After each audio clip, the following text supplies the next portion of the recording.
O Senhor esteja convosco. Proclamação do Evangelho de Jesus Cristo segundo João. Naquele tempo, os judeus discutiam entre si, dizendo: como é que ele pode dar a sua carne a comer? Então Jesus disse: em verdade vos digo, se não comerdes a carne do Filho do Homem e não beberdes o seu sangue, não tereis a vida em vós. Quem come a minha carne e bebe o meu sangue tem a vida eterna, e eu o ressuscitarei no último dia. Porque a minha carne é verdadeira comida e o meu sangue verdadeira bebida. Quem come a minha carne e bebe o meu sangue permanece em mim e eu nele. Como o Pai que vive me enviou e eu vivo por causa do Pai, assim o que me come viverá por causa de mim. Este é o pão que desceu do céu. Não é como aquele que os vossos pais comeram, eles morreram. Aquele que come este pão viverá para sempre. Assim falou Jesus, ensinando na sinagoga em Cafarnaum. Palavra da salvação.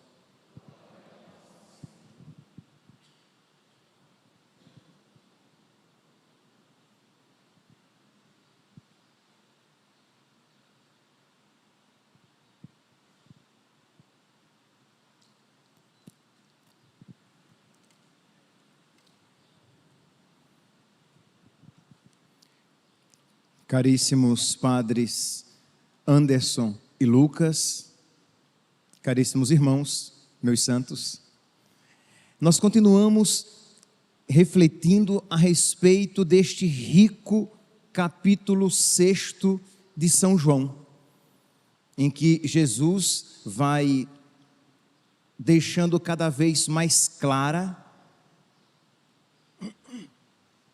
a entrega do seu corpo e do seu sangue como alimento, alimento da nossa salvação. E nós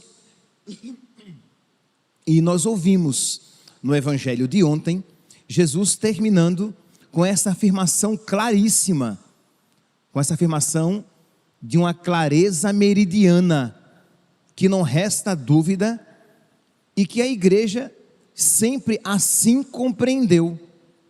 Isto é, que Jesus diz: quem comer deste pão viverá eternamente, isto é, quem comungar viverá eternamente, e o pão que eu darei é a minha carne para a vida do mundo.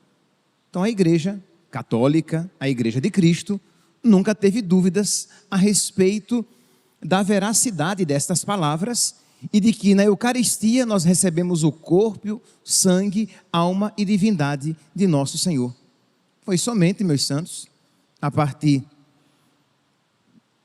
do século XVI, isto é, depois de mais de 1500 anos, que começou a se colocar em dúvida as palavras de nosso Senhor, não simplesmente o ensinamento da igreja, porque a igreja isso ensina, porque isto recebeu do seu divino fundador, Jesus. Nós só cremos que a Eucaristia é o corpo, sangue, alma e divindade de nosso Senhor, porque Jesus nos disse, não porque nós queremos gratuitamente isso dizer. Pois bem, então a igreja sempre acreditou. Mas os fariseus não acreditaram. E 16 séculos depois, alguns cristãos separados da Igreja Católica também não acreditaram e continuam não acreditando. Pois bem, então eles dizem aqui, os judeus discutiam entre si dizendo: como é que ele pode dar a sua carne a comer? Isto é, isso é impossível. Como é que ele vai dar a sua carne para comer, o seu sangue para beber? E aí, meus irmãos, os fariseus de então diziam que Jesus era um louco, era um desequilibrado e era um mentiroso, que aquilo não era possível. E os descrentes de agora dizem que isso aqui é uma metáfora. Os descrentes de então diziam que Jesus era um louco. Os descrentes de agora, aqueles que não creem, dizem que é uma metáfora. É uma maneira figurada de Jesus falar que Ele se dará a nós como alimento, mas é apenas uma metáfora, é uma maneira poética, é uma maneira figurada, mas não que Jesus vai dar de fato o seu corpo e o seu sangue de comer e de beber.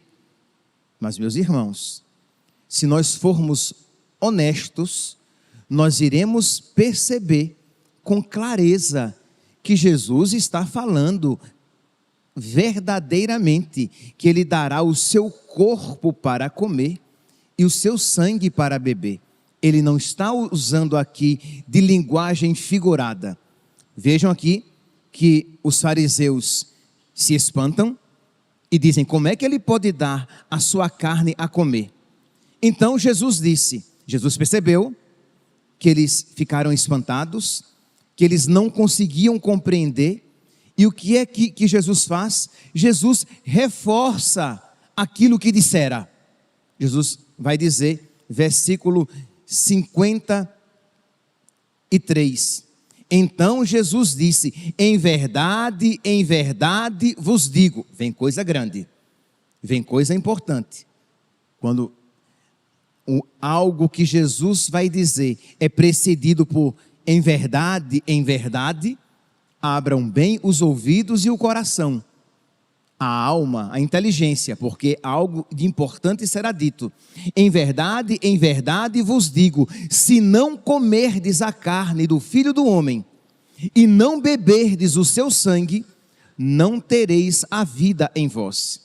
Quem come a minha carne e bebe o meu sangue tem a vida eterna, e eu o ressuscitarei no último dia. Porque a minha carne é verdadeiramente comida, e o meu sangue verdadeiramente bebida. Não resta dúvida, meus santos. Se antes eles estavam espantados com aquilo que Jesus Cristo tinha dito, agora mais ainda. Mas para nós não resta dúvida que Jesus está falando que Ele dará a nós o seu corpo, a sua carne e o seu sangue como alimento para a nossa salvação. É interessante que quando Jesus fala em metáforas, sim, Jesus fala em metáforas. Quando Jesus fala em metáforas e as pessoas não compreendem que Ele está falando em metáforas, Ele corrige. Mas não foi o que aqui aconteceu. Jesus falou, eles ficaram espantados. Jesus não só não corrigiu, como reforçou aquilo que tinha dito. Mas, por exemplo, em Mateus, capítulo 16, versículos do 5 ao 12, Jesus, ele falou assim: passando para a outra margem do lago, os discípulos haviam esquecido de levar pão. Jesus lhes disse: guardai-vos com cuidado do fermento dos fariseus e dos saduceus. Eles pensaram: Jesus está dizendo isso porque não trouxemos pão. Jesus, penetrando nos seus pensamentos, disse-lhes: homens de pouca fé, por que julgais que vos falei por não terdes pão? Ainda não compreendeis? Nem vos lembrais dos 5 pães e dos 5.000 homens, e de quantos cestos recolhestes? Nem dos 7 pães para os 4.000 homens, e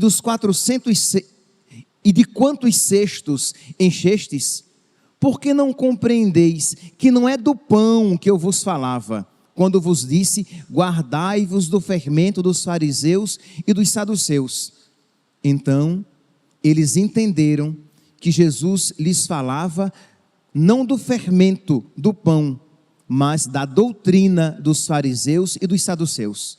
Percebem? Jesus falou uma coisa, Cuidado com o fermento dos fariseus e dos saduceus. Eles pensaram: Jesus está dizendo isso porque não trouxemos pão. Jesus bate neles. Gente de pouca fé, não estou falando por causa disso. Eu multipliquei os pães. Por que eu estaria falando de pão? Eu estou falando da doutrina, da hipocrisia, da falsidade dos fariseus e dos saduceus. Cuidado. Percebe? Jesus falou uma coisa de uma maneira figurada, eles entenderam outra, Jesus corrige.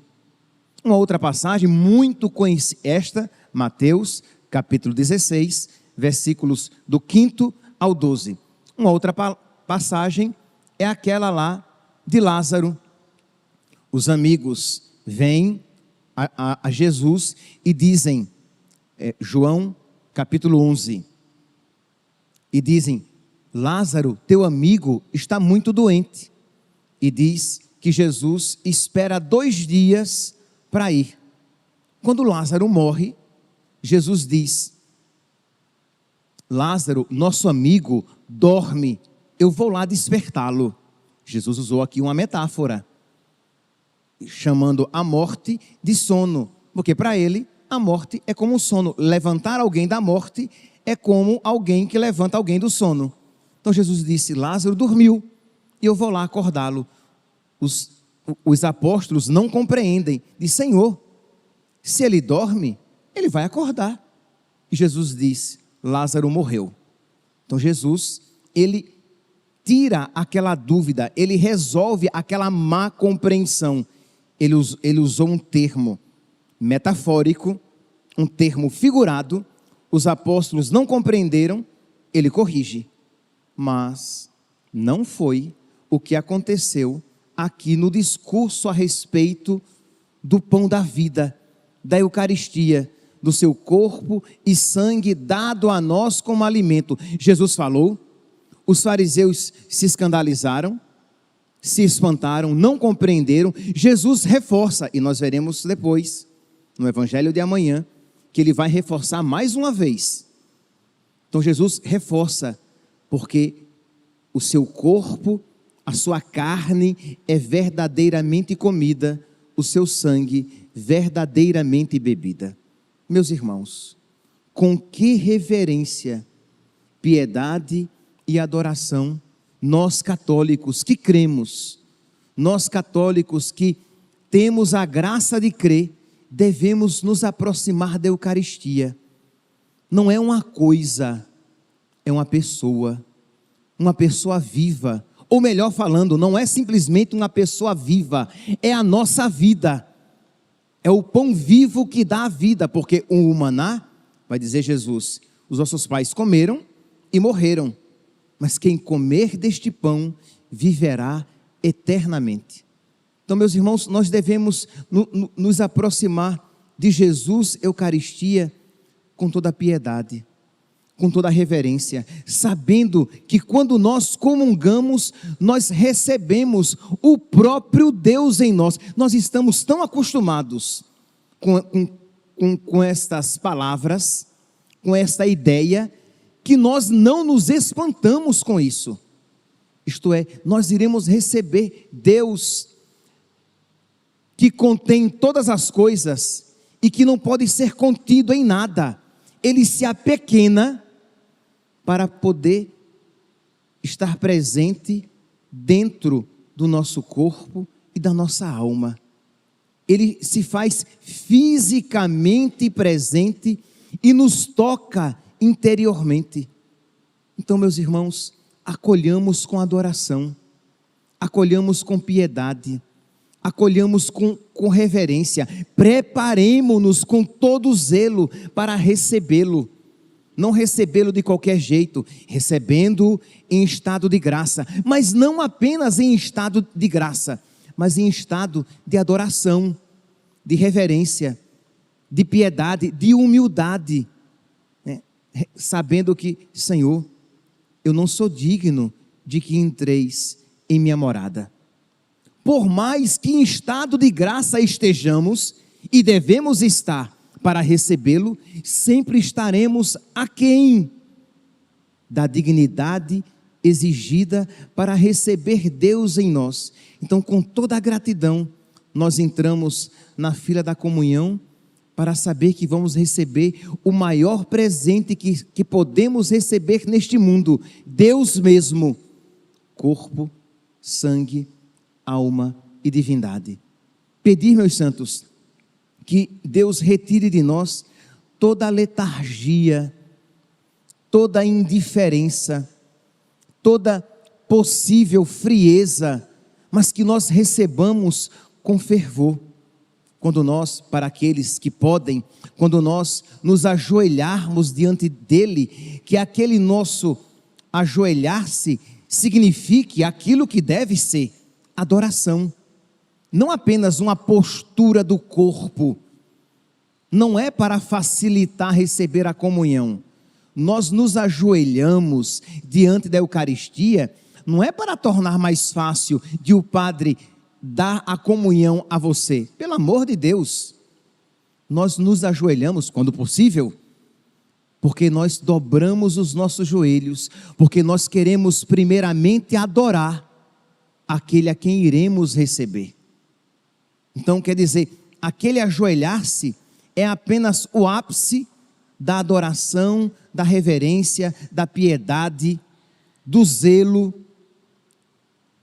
da humildade, do reconhecimento do nosso nada, que nos acompanham quando nós entramos na fila da comunhão, sabendo que vamos receber um presente que não somos dignos, mas que por pura misericórdia de Deus recebemos, não obstante estejamos em estado de graça.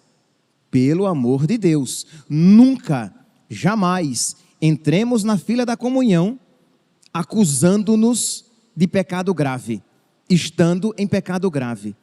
Mas mesmo que estejamos em estado de graça, sabendo que não somos merecedores de tão grande dom, de tão grande presente.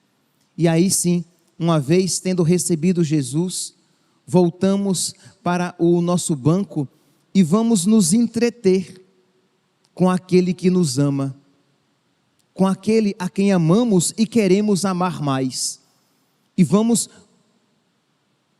promover um divino colóquio, um diálogo, e não receber Jesus como se recebe um alimento qualquer e voltamos para o banco esperando que o padre diga oremos e eu vá para casa e eu volte para o trabalho.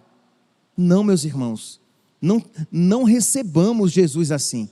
Recebamos Jesus, o adoremos, façamos atos de fé, digamos: Senhor, eu creio, Tu estás aqui presente em mim nesse momento, fisicamente presente, e eu Te adoro, e eu Te peço, Senhor, a graça de Te amar mais, que eu Te adore, Senhor, como os anjos Te adoram, que eu Te receba, Senhor, como os santos Te receberam, não com indiferença, mas com gratidão, com alegria, com fervor, com adoração, e que a Tua presença em mim frutifique de tal maneira que eu me transforme em Ti.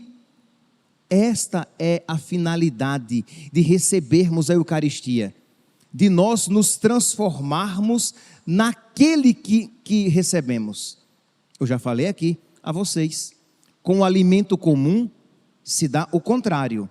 O alimento se transforma em mim, mas quando eu comungo, eu devo me transformar naquele que eu recebi. Tende em vós os mesmos sentimentos de Cristo Jesus. Já não sou eu mais que vivo, mas é Cristo que vive em mim. Então pedir a nosso Senhor que a sua divina presença, que a sua luz afaste ainda as trevas das imperfeições, dos pecados veniais, da preguiça, de tudo aquilo que ainda não é Deus em nós, para que Ele seja, para que pelo menos Ele comece a ser tudo. Claro que este tudo só se completará na eternidade, mas que Ele comece já essa minha transformação, essa minha cristificação, essa minha divinização, para que eu me assemelhe cada vez mais a Jesus, de modo que, quando o Pai olhar para mim, veja cada vez mais a presença do seu Filho. Como ele, como ela, é parecido com meu Filho.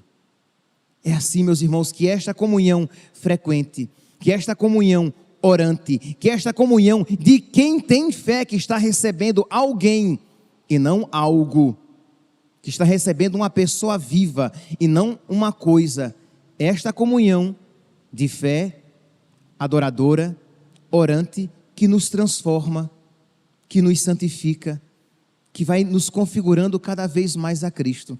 Se nós aprendermos a comungar assim, nós veremos que com quanta facilidade e velocidade até, nós iremos nos santificar. Mas se nós recebermos Jesus no automático, não obstante, em estado de graça, mas recebo com frieza, não rezo, não atualizo a minha fé, você entrando na fila da comunhão e dizendo obrigado, Senhor, porque eu posso te receber e eu te adoro, Senhor. E eu te amo e te peço a graça de te amar mais. E eu quero te receber, Senhor, e te peço a graça de querer ainda mais. E eu quero, Senhor, proclamar esta fé para todos, isto é, falar cada vez mais da presença de Jesus na Eucaristia, o remédio por antonomasia. Imagine se nós aqui na igreja tivéssemos um elixir da juventude. Para quantas pessoas nós não diríamos, olha, lá na igreja nós temos o elixir da juventude. As pregas desaparecem, os cabelos deixam de cair, as dores nas juntas não mais serão sentidas, você ficará forte, saudável, belo, bela. Nossa, as pessoas viriam em abundância para a igreja. Mas será que nós temos fé suficiente para falar com tal entusiasmo e até maior a respeito da Eucaristia? Olha, lá na igreja de Cristo, na única igreja de Cristo, nós podemos receber o corpo, sangue, alma e divindade de nosso Senhor Jesus Cristo. Ele vai morar em você e Ele estará presente fisicamente em você todas as vezes que você comungar. E para aquele que disser, mas eu não sou digno, não é? Mas você pode se confessar. Eu não estou preparado. Não está? Você pode se confessar. Eu sequer sou batizado. Não se preocupe, Jesus deixou um sacramento para resolver isso. Você pode ser batizado. E o batismo tornará você filho de Deus, herdeiro do céu, templo do Espírito Santo, membro da igreja, livre do pecado original. Olha que maravilha. Você quer tudo isso? Se nós, meus santos, crescêssemos e nos encantássemos novamente com a nossa fé, eu não tenho dúvidas de que nós ganharíamos mais almas, mais pessoas para Cristo, para a sua igreja. O problema é que nós muitas vezes cremos, mas com a fé tão fraca, tão xoxa, tão frouxa, tão lânguida, tão mole, que não entusiasma ninguém. Mal move a sua alma, quanto mais mover a alma de alguém. Então peçamos a nosso Senhor que ao recebê-lo na Eucaristia, que Ele reative, que Ele reacenda, que Ele revigore todos aqueles dons que Ele nos concedeu, para que isso seja santificação para nós e instrumento de santificação e de conversão para todos aqueles que passarem pelo nosso caminho. Louvado seja nosso Senhor Jesus Cristo, para sempre seja louvado.